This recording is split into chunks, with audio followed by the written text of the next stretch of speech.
क्या है मांग?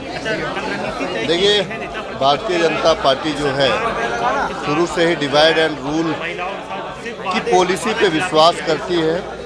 झारखंड प्रदेश में भी वो डिवाइड एंड रूल की पॉलिसी को लाना चाहती है। देखिए, भाजपा का मानसिकता ही है 1942 का भारत छोड़ो आंदोलन में भी उनके जो पूर्वज थे, उनके जो आका थे, उन्होंने भी अंग्रेज़ों का साथ दिया था और अंग्रेज़ों का गुलामी किया था।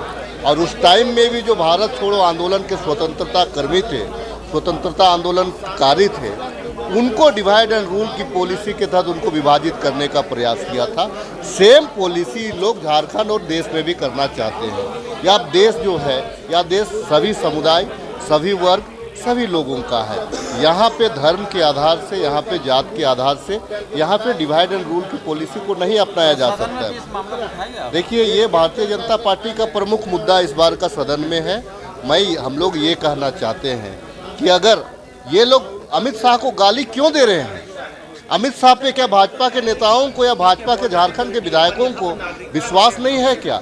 निशिकांत दुबे को विश्वास नहीं है क्या अमित शाह पे?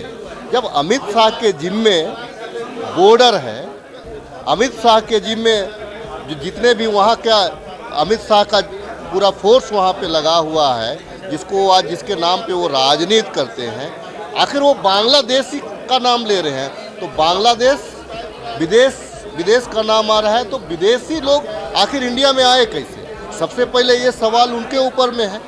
अगर यहाँ पे बांग्लादेशी घुसपैठी की बात कर रहे हैं तो यहाँ अमित शाह पे आप क्वेश्चन कर रहे हैं, तो अमित शाह से जवाब मांगिए ना। अब झारखंड में हो हल्ला क्यों करे? झारखंड एक आंदोलनकारी प्रदेश है और झारखंड में ये सब जो है ना, भाजपा की ये सब षड्यंत्रकारी पॉलिसी के यहाँ पे कुछ होना नहीं है। लेकिन मैं आपके चैनल के माध्यम से सिर्फ इतना कहना चाहूँगा, तब अमित शाह को इस्तीफा दे देना चाहिए। अगर झारखंड के भाजपा विधायक अगर ये डिमांड कर रहे हैं कि आप बांग्लादेशी घुसपैठी घुस गए, तो अमित शाह जी को इस्तीफा दे देना चाहिए गृह मंत्रालय से। बयान है उसको लेकर कैसे देखते हैं? क्या बयान है वो? उन्होंने कहा कि रांची की डेमोग्राफी बदल रही है, बिहारी यहाँ पर आकर के कब्जा जमा लिए हैं। देखिए, मैं बिहारी, झारखंडी, उड़ीसा, बंगाली ये मैं नहीं कहता।